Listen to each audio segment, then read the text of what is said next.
Hey everyone, this is Rohit with the second part of Political Science Chapter 2 Federalism. In the last video we discussed briefly about what is federalism. We discussed the difference between unitary and federal form of government. We also saw the main features of federalism or federal form of government. In the part 2 today we'll be discussing some important topics. The first one, as you can see on the screen, are the two routes through which federations have been formed. दो तरीके जैसे federation form हो चुकी है. एक को बोला जाता है coming together federation, bold handwriting में you'll get the words, and दूसरे को बोला जाता है holding together. So there are two kinds of roots या two types of federations that are formed. दो तरीके से फॉर्म हो चुकी है, आज तक देखा गया है. एक coming together federation, second is holding together federation. Brief meaning देख लेते हैं, सिंपल है. नाम अगर समझ में आ जाता है तो it goes bye it's words, it's name.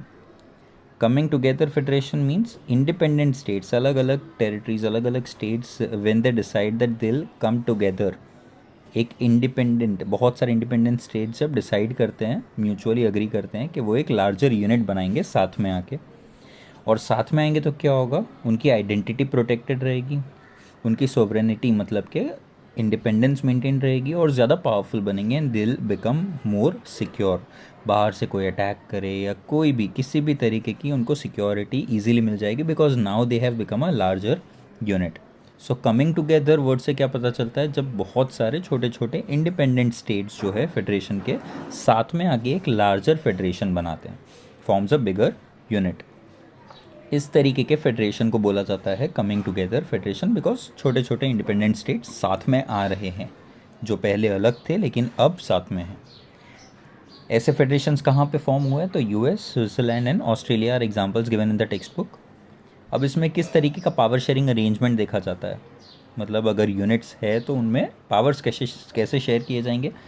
तो ऑल कॉन्स्टिट्यूएंट यूनिट्स, मतलब लास्ट टाइम हमने डिस्कस किया था लास्ट वीडियो में कि मान लेते हैं central government and we have state governments, तो यूजुअली इनमें ऑब्वियसली पावर्स शेयर किए जाएंगे. तो किस तरीके से शेयर किया जाता है, so if it is a coming together federation, जो कॉन्स्टिट्यूएंट यूनिट्स होंगे, मतलब जो सब पार्ट्स होंगे, स्टेट गवर्नमेंट्स होगी, प्रोविंस गवर्नमेंट्स होगी, उनमें पावर्स जो है वो will be equal as to the federal government. मतलब कमिंग टुगेदर में डिफरेंसेस नहीं होंगे. जितने फेडरल गवर्नमेंट को पावर्स मिले हैं, यूनियन को मिले, उतने ही स्टेट्स को मिलेंगे. डिफरेंसेस देखने को नहीं मिलेंगे. इसका कंप्लीट ऑपोजिट है होल्डिंग टुगेदर फेडरेशन. ठीक है, इसमें क्या था, अलग अलग इंडिपेंडेंट स्टेट्स साथ में आए. होल्डिंग टुगेदर में ऑलरेडी साथ में ही है, but they have decided that they will divide powers amongst the constituent states and the national government. कि भाई ऑलरेडी एक कंट्री है, उसमें दो लेवल्स ऑफ गवर्नमेंट फॉर्म्ड है, यूनियन और स्टेट. अब उसमें उन्होंने डिसाइड किया है that they hold together by dividing powers. India is the example, so easily समझ में आ जाता है. Other than India, the examples given in the text book are Spain and Belgium. Belgium also we have studied in the last chapter, so it becomes easy to understand holding together federation. Simple है, holding together में कोई साथ में नहीं आ रहा है, कोई अलग नहीं हो रहा है, ऑलरेडी एक लार्ज कंट्री है और उसी में पावर्स को सिर्फ डिवाइड किया जाता है. किसके बीच में, नेशनल और कॉन्स्टिट्यूएंट स्टेट्स के बीच में पावर को सिर्फ शेयर या तो डिवाइड किया जाता है. पर ये डिवीजन कैसा होता है, अनलाइक कमिंग टुगेदर जहाँ पे इक्वल पावर्स होते हैं, इसमें सेंट्रल गवर्नमेंट के पास थोड़े ज़्यादा पावर्स होते हैं और स्टेट या तो कॉन्स्टिट्यूएंट यूनिट्स के पास थोड़े कम. जैसे इंडिया में central government is more powerful, that is very obvious and practical to understand. इसीलिए India falls into the category of holding together federation. अब इंडिया को फेडरल कंट्री बोलते तो हैं, बट इंडिया को कौन सी ऐसी चीज़ है जो फेडरल बनाती है, सो फेडरल कंट्री का मतलब ही होता है पहला तो कि दो से ज़्यादा डिवीज़न होने चाहिए, तो वो इंडिया में है. और दूसरा इसका मेन फीचर होता है कि उसमें पावर्स भी डिवाइडेड होने चाहिए, जो भी इंडिया में है. But the question is, powers अगर डिवाइडेड है तो वो कहाँ पे मेंशन किया गया है और पावर्स कैसे डिवाइड किए गए हैं. ठीक है, क्लैरिटी कैसे रहती है कि कौन सी चीज़ पे कौन लॉ बनाएगा, सेंट्रल गवर्नमेंट किस पे लॉज बनाएगी, स्टेट किस पे लॉ बनाएगी, लोकल गवर्नमेंट किस पे लॉ बनाएगी. ये सब क्लैरिटी कैसे है इंडिया में, उसका डिस्कशन यहाँ पे करना है. सिर्फ सिंपल टॉपिक है, पहले पढ़ चुके हैं लोअर क्लासेस में. इंडिया में इंडिपेंडेंस के बाद constitution provided for two tier system of government. दो डिविजन्स कॉन्स्टिट्यूशन ने दिए थे इंडिया में, तीन नहीं दो, remember this. So initially constitution provided for two tier system, namely union, which is also known as central government, and state government. Local government तब नहीं थी। If you remember last video में मैंने बताया था कि इंडिया में लोकल गवर्नमेंट बाद से ऐड की गई थी, पहले से नहीं थी। And so second point goes that later a third tier was added, which is panchayats and municipalities, that is also known as local government. अब कॉन्स्टिट्यूशन जो है वो three fold distribution of legislative powers मतलब क्या, law बनाने का power, तो three fold distribution देता है। मतलब ये तीनों को कुछ ना कुछ पावर्स दिए गए हैं। कैसे? तीन लिस्ट बना दी गई, तीनों लिस्ट में कुछ सब्जेक्ट्स डिवाइड कर दिए और उसके अकॉर्डिंग कौन लॉ बनाएगा वो बता दिया गया। And this is mentioned in the constitution of India.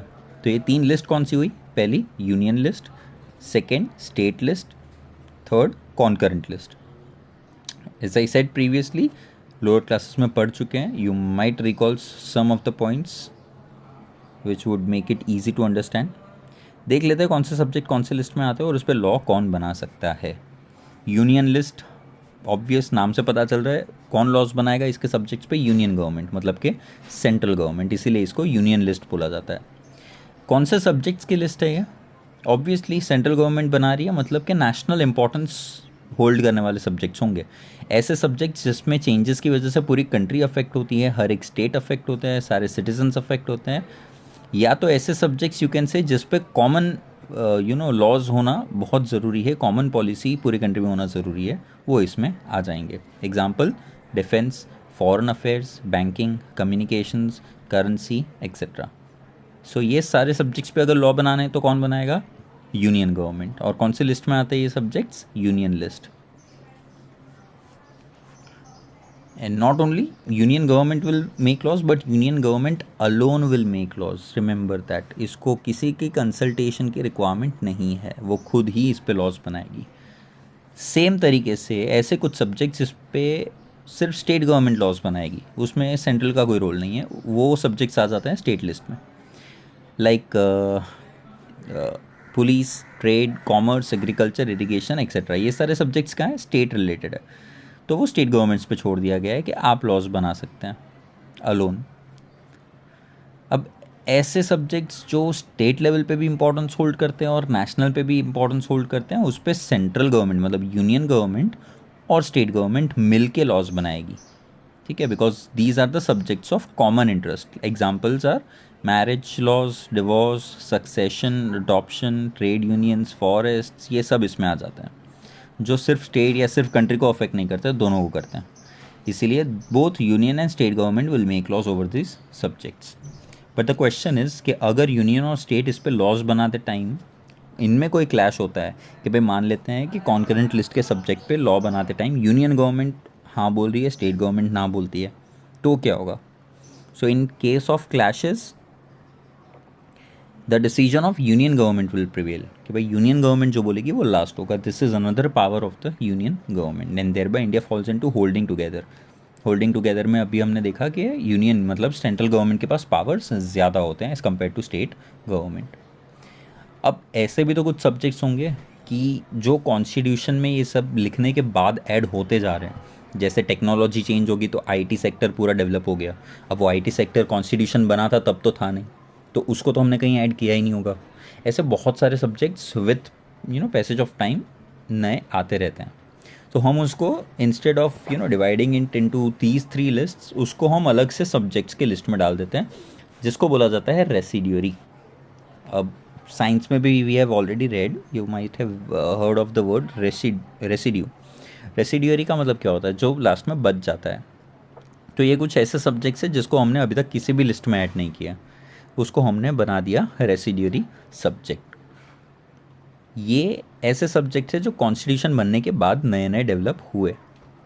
इस पे लॉज कौन बनाएगा? Obviously it is union government has the power to make laws over these subjects. इसके सिवाय कुछ ऐसे पॉइंट्स दिए हैं जो इम्पॉर्टेंट है बट प्रैक्टिकल है, दीज आर अंडरस्टैंडेबल। जैसे इंडिया में कुछ स्टेट्स है जिसको स्पेशल स्टेटस दिया जाता है, जैसे now it is factually wrong but समझाने के लिए जम्मू एंड कश्मीर का एरिया आर्टिकल 371 के अंडर स्पेशल स्टेटस उसको दिया गया। उसका कॉन्स्टिट्यूशन अलग था, गवर्नमेंट अलग थी। अब काफ़ी चेंजेस हो चुके हैं रिसेंटली, बट उसका एग्जांपल ना लेते हुए जो अभी भी करेक्ट है फैक्चुअली बोलना, उसके एग्जांपल्स देख लेते हैं। कुछ स्टेट्स इंडिया में जिसके पास article 371 of the Indian constitution के अंडर अभी भी स्पेशल स्टेटस दिया गया है, वो है आसाम, नागालैंड, अरुणाचल प्रदेश एंड मिज़ोरम। वहाँ की कंडीशंस डिस्कस नहीं करेंगे कि वहाँ स्पेशल स्टेटस क्यों है, that's two of the topic, but इतना याद रखें कि उसको स्पेशल स्टेटस दिया जाता है, जिसकी वजह से वहाँ पे बहुत सारे अलग तरीके से गवर्नमेंट के रूल्स बनाए जाते हैं और बहुत सारे दूसरे रिस्ट्रिक्शंस भी है। सिमिलरली इंडिया में बहुत सारे ऐसे कुछ स्टेट्स हैं जो स्टेट जितना एरिया होल्ड नहीं करते हैं, मतलब एरिया वाइज टेरिटरी उसकी इतनी बड़ी नहीं है कि हम उसको स्टेट बोले, और इसी वजह से वो इतने पावरफुल नहीं है जितना एक स्टेट होता है। तो उसको हमने एक अलग से स्टेटस दे दिया, that is of union territories. So India में स्टेट होते हैं और स्टेट के बाद उससे कम एरिया होते हैं, उसको बोला जाता है union territories, UTs. Example, Delhi, that is the capital of the country, Lakshadweep and Chandigarh. These are some of the examples of union territories. Now when it comes to कि भाई if we think about के जो power sharing के arrangements हमने देखे कि भाई 3 list है पावर शेयरिंग, कौन किसके पास कितने पावर्स हैं, ये पूरी अरेंजमेंट जो कॉन्स्टिट्यूशन में है इसको चेंज करना इतना ईजी नहीं है। मतलब पार्लियामेंट खुद ये चेंज नहीं कर सकती है। डेफिनेटली पार्लियामेंट से ही ये चेंज स्टार्ट होगा, लेकिन alone it can not alone change everything और एनीथिंग। सो पार्लियामेंट में ये पहले पास करना बहुत ज़रूरी है बाई बोथ द हाउसेस कि भाई अगर हमें पावर शेयरिंग अरेंजमेंट इंडिया में चेंज करनी है तो फर्स्ट स्टेप क्या होगा, both the houses of the parliament will have to pass it, but not with a simple majority but a special majority. मतलब दोनों हाउसेस के मेंबर्स की 2/3 मेजॉरिटी, कम से कम एटलीस्ट 2/3 मेजॉरिटी को इसे पास करना कंपलसरी है। अगर पास हो जाता है तो it is not done yet. उसके बाद इंडिया के जितने भी टोटल स्टेट्स हैं उन टोटल स्टेट्स के at least half of the states को इसको अप्रूवल देना पड़ेगा, रेटिफाई करना पड़ेगा, तब जाके ये पास होगा। ठीक है, so it's not that easy कि इंडिया में पावर शेयरिंग अरेंजमेंट इतना ईजीली हम चेंज कर पाए, and that gives a beautiful form to the federal form of government of India. So we have discussed some important topics today. We'll end this part 2 video with these topics. Hope you have understood. Thank you.